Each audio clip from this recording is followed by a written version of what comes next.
Shogun Lodge after land sighting, and then comes LA Suez. Shogun Lodge hits the front from land sighting, and then Adam on the outside, but Shogun Lodge will win the Epsom. Shogun Lodge beat land sighting. Racing to Win gradually closing the gap now. Desert War taken on in earnest by Racing to Win, and the great grey gelding hits the front, and Racing to Win comes away to win the Epsom from Desert War. The leader is Captain Sonador. Lead out from Trusting is coming after it. Captain Sonador in front. Captain Sonador beat Trusting. Photo third. Colding at the 150 from Tiako Shark. He's launching a late attack. Colding a neck in front from Tiako Shark. Tiako Shark going to Colding, misses, and Colding wins the Epsom. Another big one for G-Boss. He is the king of the mile, and it has been a tough few weeks. I took an Epsom off him. He, of course, is going for his 5th Epsom win, and when you add that together with 7 Doncasters, there is no one who rides a Randwick mile better than Glenn Boss. Great to catch up with Bossy this morning. How are you, Glenn? Good morning, Michael. How are you, pal? Very well. Did that bring back some memory? Shogun Lodge all those years ago, the first Epsom. Yeah, Shogun. What a great warrior he was. Yeah, he will go down as probably one of my all-time favourite horses I've ever had anything to do with. He was an absolute warrior. What's the secret to having such great success over that Randwick mile? Yeah, Michael, it's just about it. You know, when you go back and just listen to even those replays there, look at the horse flesh that I've been involved with. I've been very fortunate throughout my career that, you know, I've got on some really nice young 3-year-olds who had their, you know, they were projecting in the right direction when I got on them in some of the handicaps. You know, I've had the ability to, you know, put my body through some pretty tough stuff to get down to weights to ride these particular horses. And, yeah, I've been very fortunate to ride some wonderful trainers and like I said, some wonderful horse flesh and been able to get the job done. So there's no real secret to the mile. It's a fair run. You know, it's one of the fairest starts that we do have on any racetrack, and it's just one of those situations where barriers can become irrelevant to me and over these big miles. So, yeah, I mean, I just ride that race. I've just been very lucky and be able to ride with some good races over that distance. I spoke to Mick Price last week, and he said that you had been chasing the ride on Ayrton. You put your hand up a little while ago and said, hey, if I'm not coming to Melbourne, remember me for Ayrton. And it all came to fruition yesterday. You got the green light to ride just 1 kilo over at 51. What is it about Ayrton that made you so keen to ride him in an Epsom? And what did you think of his run on the weekend? Yeah, Michael, he reminded me of a horse I won on last year called the year before called Colding. They had similar profiles. Colding went to Brisbane and won a stakes race in Brisbane, and as a young horse, and you know, obviously you could see that he was trending in the right direction, and his ratings were going to go up, and he was going to obviously get into an Epsom with the light weight. And this horse had a similar profile. I just love the way he goes about his business. I thought his first up win was very good. I thought his second up run was even better than his first, even though he got beaten. I'm pretty confident if he was to have his time again, he would have ridden him different. You know, it was probably, I don't know, he just was in the wrong spot from the get-go, and I thought he was very brave, to be honest. But you know, in a funny twist of fate, he would have got re-handicapped to go into the Epsom, and he might have went around with 52 or 50, you know, maybe more. So he got into the race with 50, and I'll ride him at 51. And he, like I said, he looks like he's trending in the right direction to run well. Mick also said he thinks he's a horse that could be looking for further. He may be a horse, instead of ending up in a Golden Eagle, that trends towards a Cox Plate over 2,000 metres. Do you want a horse like that that's got that tough ability to run further than maybe a mile in an Epsom? Oh, absolutely. Yeah, I mean, and absolutely, Michael. You know, these horses that you know, that will run through the line over a mile, and that's not to say this horse is a 2,000 metre horse. He might just be a great miler, but you to run that distance, you still got to be running through the line. You don't want to be, you know, just getting there and walking. Not at this level. So yeah, the weight's a massive factor. Mick has got a very big opinion of this bloke, and he has from the get-go. And you know, Mick's a wonderful judge. He's had some amazing horses over the years, so he knows what it takes to win a good race. Yeah, I just think he just fits the bill for mine, and he might go on to a Golden Eagle after that. Who knows what direction he'll take after this race. Well, you were due some good luck after what you've been through, you and your family, the past few weeks. Tell me what was going through your mind when you were standing at Kembla watching Incentivise on Saturday. Yeah, mate. Listen, I was very mixed emotions. One thing I was happy about. We've got a couple of guys, Aussie Kerr and Brace Skolsky, who are wealthy guys in their right, but they're pumping a massive amount of money into our industry. And they stuck their necks out and paid an awful lot of money for a half share and a gelding.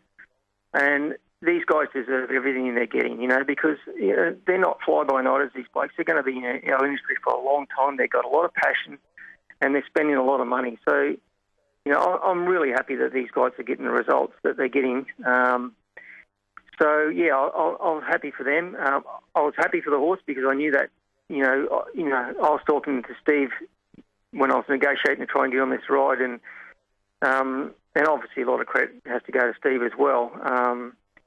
I knew that talking about this horse, I knew where he was at, his ratings. I knew he was the horse. I think I spoke to you about this before. This was weeks ago. It's bittersweet because, Michael, if you get suspended or you get hurt and you lose rides, you cop these ones on the chin because that's part of the game, and these are things that are in your control. But when you got some bloke, pushing a pencil around in an office who's got control of your future and has no idea of the outcome of his decisions that he's making on your future, it hurts a bit, because when you're an Australian citizen, you go and do all the right things and you get to tick all the boxes to go somewhere, and you got some bloke just saying no for no reason whatsoever. These little things, these rip you.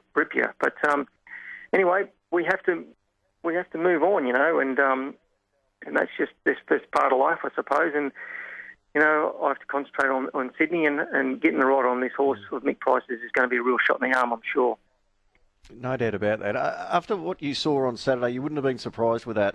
The Melbourne Cup weights, Caulfield Cup weights come out today. He may get an extra couple of kilos. You never know. He could be on 54.5, 55. Now that you're not actually the man in the hot seat, can you see another horse that is capable of testing him in a Caulfield Cup, especially before a Melbourne Cup, after what you saw on Saturday and the improvement that is expected to come? Not really. I think... if anything, the only thing I will say, and the other thing I will see, is Caulfield track might be this only horse's nemesis. I just see, I know he just sort of want to be on his wrong leg a few times, and he's a bit of a juvenile, this horse too, don't worry. He's still got a lot to learn, and I'm sure with another owner in his belt, and Peter Moody will just keep tinkering away at this horse and, looking at those little 1%ers that he has to improve, and Peter Moody's a genius at doing this. He's got a great pilot there, and Brett he understands. Brett's a great horseman, and he understands the 1%ers as well. Brett will be aware that he's got this bit of fine tuning to go. But talking to Steve Trevere about this horse, he said the deeper this horse goes into his prep, the better he eats and the better he performs. And you've seen that last preparation, so that's going to be a trend of this horse's that he's going to continue to do. So, going forward to the Caulfield Cup and Melbourne Cup, he's going to be awfully hard to beat. Because you just see this horse, his ratings are going to keep trending in the right direction. So, and he's in Australia and he's home and he's in Melbourne and he's doing the right things at the moment. So any horse that's going to come from overseas is going to have to be absolutely flying to beat this type of horse. How is the situation for yourself and Sloane now? Because you had packed everything up, ready to come to Melbourne. So have you got back in your old house? Have you got everything on the home front sorted now as well? No, we're still in an apartment, and to be quite frank, we're both struggling with this situation at the moment. Sloane's really struggling at the moment because she dearly needs to be home with our daughter and our son being around. But listen. We're not the only ones who are struggling with this, Michael. There's so many Australians that are just really angry and struggling with this situation at the moment. There's no common sense with this situation at the moment. I don't know. I could talk for hours about this situation, but it's, when you're fully vaccinated and you've not ever been COVID, been positive, you're no threat to anyone. I can't see why people can't freely move around if you're no threat. They ask people to go and get COVID, get your double jabs, and when you do get it, there's nothing there to, no incentive for it, and I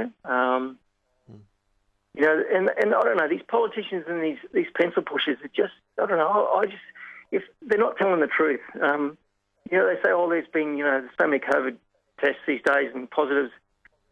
Why don't they tell the truth? The businesses that have been lost, the businesses that are going to the underground, and the suicides every day and the attempted suicides, these are the real numbers. Let's be frank, a couple of 80-year-olds dying in an old person's home, you turn off, you actually switch off from it. I know that's harsh, but when you hear these numbers of just these people who are dying in their older age because of COVID, they're COVID-related symptoms. They're not the COVID that kills.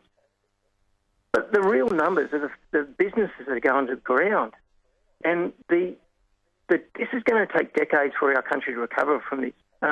These are the real facts and the real numbers that people should be hearing every day. But the politicians, they don't tell you these numbers. They're just hiding behind these numbers. It makes me sick to the stomach. But, I don't know. I get really on my bike about this stuff. It makes me really... You're not the only one. That's right. If you want to scare people into getting getting double jabs, like they're trying to scare people into saying, look how many positives are and how many people have died, tell the real facts. The people who are losing their livelihoods and the people who are suiciding and attempting suicide over the pressure, the mental side of this is far outweighed the COVID deaths. This is and they're hiding behind these numbers. No one knows. It's just ridiculous.